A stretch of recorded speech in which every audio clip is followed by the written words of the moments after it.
दोस्ती बचावे खातिर बहुत कुछ कुर्बानी देवे के पड़ेला। अगर सच्चा दोस्ती होखे तो कुर्बानी और होला, लेकिन राजनीतिक दोस्ती होखे तो ओमे कुर्बानी कुछ अलग तरह के होला और ओकरा में बहुत कुछ टूटन भी होला। ऐसने कुछ देखे के मिल रहा बुढ़ू एनडीए में। गोड़ लगता नहीं, स्वागत करोलो के न्यूज़ बिहार के यूट्यूब चैनल भारत लाइव में। जैसन के रोला के जानकारी मिलले हुई कि भारतीय जनता पार्टी और जदयू के बीच में साथे साथे रामविलास पासवान के एलजेपी एकरा बीच में समझौता भइल 17-17-6 के। वर्तमान समय में भारतीय जनता पार्टी के 22 गो सांसद बनल, कुर्बानी देवे के पड़ल भारतीय जनता पार्टी के। 5 गो सांसद अपना सीट से बेदखल भइले। ये बेदखल होखे से निश्चित रूप से भारतीय जनता पार्टी पर असर जरूर हुई, लेकिन दूरगामी परिणाम के देखते हुए और जो पिछला 3-4 महीना में जो घटनाक्रम घट के आयल है, ओकरा में यह बात के कहल जा सकेला कि कहीं ना कहीं भारतीय जनता पार्टी के ये बात समझ में आ गई है कि जो 2014 में स्थिति रहे वो स्थिति कुछ वो तरीका के नहीं, उससे कुछ उलट स्थिति बा। सत्ता में रहे वाला पार्टी के एंटी इनकम्बेंसी से जूझे के पड़ेला। ऐसा होला, अक्सर होला कि जे सत्ता में रही ओकरा प्रति लोग के रुझान और लोग के गुस्सा दोनों होला। अब यह स्थिति में रुआ जैसन की जानकारी हुई कि चुनाव के तिथि के घोषणा हो गई बुढ़ुए, और ये चुनाव के पहले बहुत पहले 17-17-6 के फार्मूला तय हो गई रहे। ये तय फार्मूला के हिसाब से ये सब कोई जानत रहे कि 5 गो सांसद के टिकट भारतीय जनता पार्टी से कट जाए, लेकिन राजनीतिक संभावना खेल है। इस संभावना में सब कोई यह बात खातिर इंतजार करते रहे कि केकर कटी केकर ना कटी। बहुत सारा नाम घूम फिर के आवत रहे, लेकिन अब अंतिम समय आ गई बा। 18 तारीख से नॉमिनेशन फाइल होकर लगी और 18 अप्रैल से चुनाव के बिगुल फूका जाए, पहला चरण के चुनाव बुढ़। यह बात के लेते हुए अब सीट तय कल बहुत जरूरी बुढ़। बिहार में भी पहला और दूसरा चरण में 4 और 5 सीट के चुनाव होके बुढ़, और इस चुनाव में सीट क्लियर कल बहुत जरूरी बुढ़। ऐसे कि प्रत्याशी के तैयारी के भी समय मिले के चाहिए, समय कम रह गई बुढ़। इस सब बात के देखते हुए जौन आंकड़ा वो लोग के हमने के देखौनी है जा कि भारतीय जनता पार्टी और जदयू के कौना कौना सीट पर लड़ी लो। भारतीय जनता पार्टी के तो लगभग फाइनल सीट हमने के बता देनी जा कि हई सीट बुढ़ुए ऊपर चुनाव लड़े लो। एक मतलब बुढ़े कि जो बाकी के 5 गो सीट बुढ़ुए वो कट गई बुढ़ुए। वजह भारतीय जनता पार्टी अपन उम्मीदवार ना खड़ा करी। टिकट कटे वाला में अगर सबसे पहला नाम कोई के लिहल जाओ तो वो बारन शत्रुघ्न सिन्हा। शत्रुघ्न सिन्हा के बारे में वो पता बुढ़ुए कि शत्रुघ्न सिन्हा 2014 के बाद से लगातार पार्टी से अलग चलत रहे हैं। कहल तो जा रहा बुढ़े कि उनकर महत्वाकांक्षा ज़्यादा रहा या बहुत बात कहल जाता है, लेकिन वो सब बात के अब दरकिनार करते हुए समय आ गई बा चुनाव के, और चुनाव में शत्रुघ्न सिन्हा के टिकट जौन बा वो पार्टी काट दिले बुढ़ुए। तो ऐसे उनका के कटकुट के चिन्ह लगा दी सब है। शत्रुघ्न सिन्हा अब भारतीय जनता पार्टी के टिकट पर चुनाव ना लड़ी है। बागी तो पहले से भी हो गई बढ़न। अब संभावना व्यक्त कर जाते हुए कि लड़ी है तो पटना साहिब से ही, लेकिन पटना साहिब से वो आरजेडी या कांग्रेस के टिकट पर लड़ी हैं। अभी तक ले क्लियर नहीं किया भाई। काल संभावना बढ़ुए कि महागठबंधन अपन सीट शेयरिंग के फार्मूला सार्वजनिक करी। वो जब पता चल जाए कि अगर पटना साहिब सीट आरजेडी के खाता में होता तो शत्रुघ्न सिन्हा आरजेडी से लड़ी हैं, अगर कांग्रेस के खाता में होता तो कांग्रेस से लड़ी है। क्लियर बात बुढ़ुए। दूसर का सीट बुढ़ुए कीर्ति झा जाल, इनकर सीट तो बहुत पहले ही कट गई रहे। शुरुआती दौर में जीत के अलन भारतीय जनता पार्टी से, लेकिन कुछ कारण रहे, कोनो कारण के लेकर के नाराजगी इनकर भई, और नाराजगी के बाद से पार्टी इनका के अपना प्राथमिक सदस्यता से भी निष्कासित कर ले रहे और पार्टी इनका के निलंबित भी कर दे रहे। निलंबन झेलत रहे हैं, और बीच में जैसे ही चुनाव के समय आयल, सदन के कार्रवाई खत्म भई, ये कांग्रेस में शामिल हो गई है। इनकरो लोकेशन जो बा दरभंगा ही रही। ये बात बहुत हद तक साफ हो गई बुढ़ुए। ऐसे कि कांग्रेस के काल के जैसन मन मिजाज नजर आई, जो मीडिया के सामने आके बात बयान भइल, वो बयान से बात साफ हो गई कि अब यह बात के समझौता हो चुकल बुढ़ुए कि बहुत सारा त्याग कैला के बाद, त्यागे के बात करता नहीं हम बहुत सारा त्याग कैला के बाद दरभंगा सीट बचावे में कांग्रेस कामयाब हो गई बड़ुए। मुकेश सहनी वजह से दावा ठोकले रहन।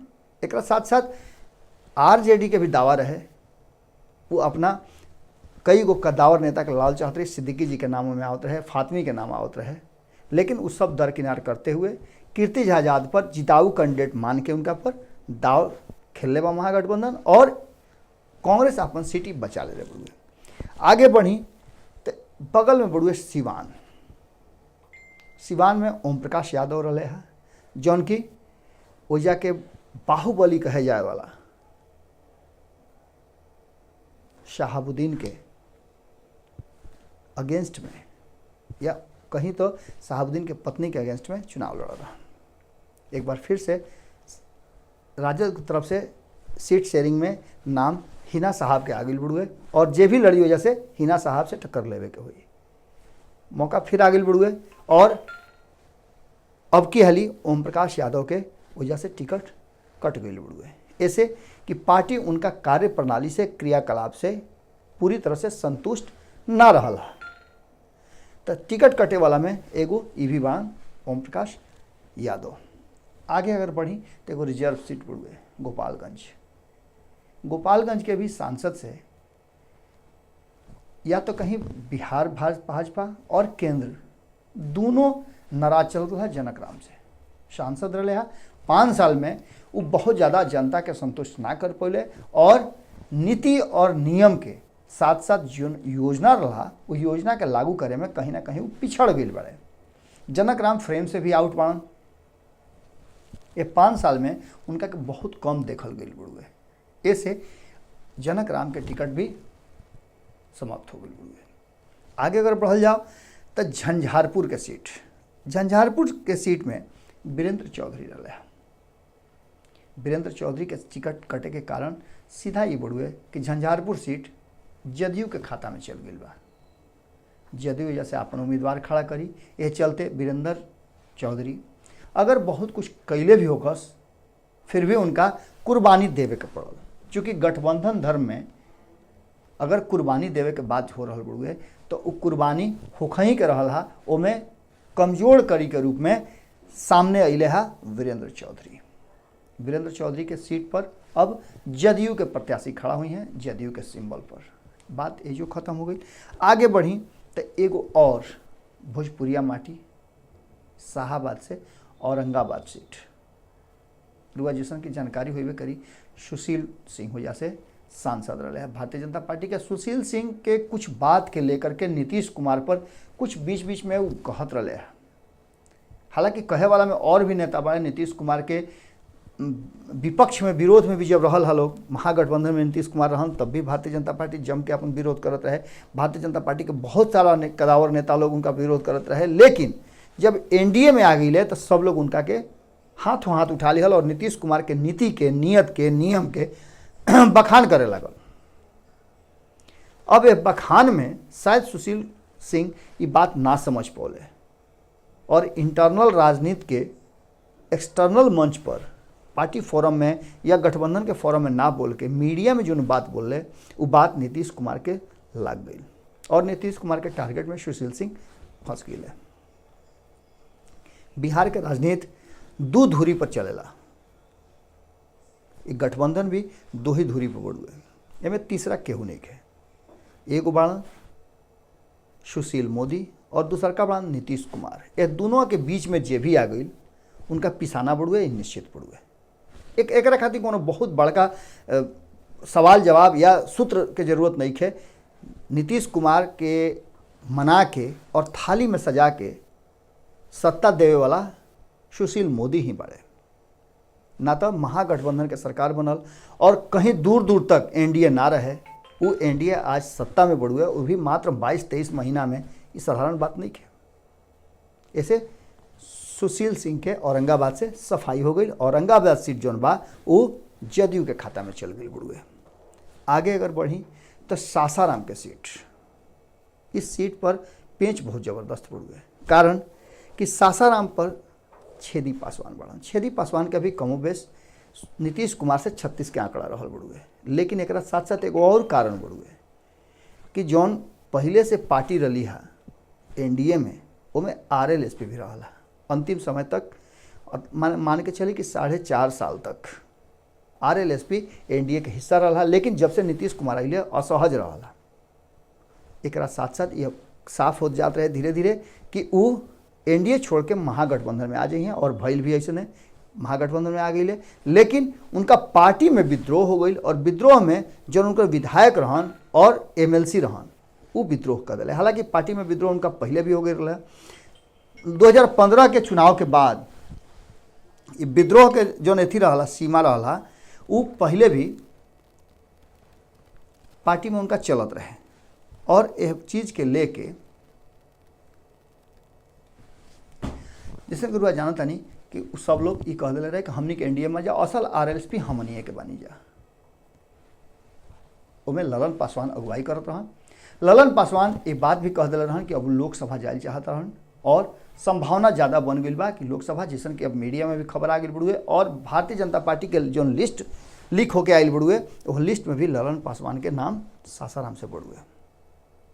ये बात से अब साफ नजर आ रहा बड़ुए कि ललन पासवान खातिन छेदी पासवान के जगह खाली करे के पड़ल। अब आगे बढ़ी तो ये सब बात के लेकर के जेकरा जेकरा पर तलवार लटकर रहा उनमें से बहुत सारा नाम छंट गए। अब छंटला के बाद जो नाम रुआ सामने आई 1 2 3 4 5 6 7 इस 7 नाम रुआ सामने से निकल गई, जना में 5 गो तो सीट कटल बड़ुए, 2 लोग के निष्कासन हो गई बड़ुए, यानी कि मान के चली कि कीर्ति झा आजाद पार्टी से निलंबित बाड़न, और स्वेच्छा से शत्रुघ्न सिन्हा पार्टी से अलग हो गई है। अब 5 सीट तो कट गई और 2 सीट स्वतः खाली हो गई। इस स्थिति में भारतीय जनता पार्टी अब 2 सीट पर अपन उम्मीदवार खड़ा करी, और 5 सीट पर जदयू अपन उम्मीदवार खड़ा करी। बात साफ सुथरा नजर आवत हुए, एमें कोनो दो राय नहीं है। और अब यही धारा पर बिहार के राजनीति में बड़ा भाई और छोटा भाई के फैसला हुई। देखे वाला बात ये हुई कि आने वाला 2019 के चुनाव में ये फार्मूला कितना फिट बैठत रुए, चूँकि वोट तो रुए लोग के देवे के बुड़ुए, हमनी के काम बुड़ुए वाला के सामने सब तथ्य सामने रख दिहल। वह तथ्य सामने रख देनी जा कि टिकट ये लोग के कटे के कारण का रहा। अब ओइजा के जनता जौन बाड़ी उनका फैसला करे के बुड़ुए, और साथ ही साथ जिनका टिकट कटल बुड़ुए ज़्यादा संभावना बुड़े कि उनसे बहुत लोग बागी भी हो जाई। भारतीय जनता पार्टी खातिर एगो मुश्किल जरूर पैदा करी लोग। देखे वाला बात हुई कि कितना कैडर और कितना समर्पण ये नेता लोग के जना सांसद लोग के टिकट कटल बुड़ुए वो देखावता लोग या फिर बगावत करता लोग। कुछ नेता बड़न 3-4 गो सूत्र बता रहा बड़े कि वो निश्चित रूप से बगावत करी हैं, क्योंकि उनका है बात के भरोसा बा कि जनता उनका साथे बाड़ी। फैसला फिर हुए लोग के करे के बुड़ुए, हम तथ्य सामने बुड़ुए। जुड़ा रही सभी न्यूज़ बिहार और भारत लाइव के साथ। वोट जरूर करब सभी, ऐसे कि वोट करब तब लोकतंत्र मजबूत हुई और सही कैंडिडेट चुन के आई इस देश के विकास और उत्थान खातिर। फिर कोनो विश्लेषण या खबर लेकर लोग के सामने हाजिर होते हैं, तब तक खातिर गोड़ लगाता नहीं। हमारे फेसबुक पेज को लाइक करें, ट्विटर पर फॉलो करें न्यूज़ बिहार लाइव, और साथ ही साथ हमारे यूट्यूब चैनल को सब्सक्राइब करें। सब्सक्राइब करने के बाद बेल आइकन दबाना ना भूलें। धन्यवाद।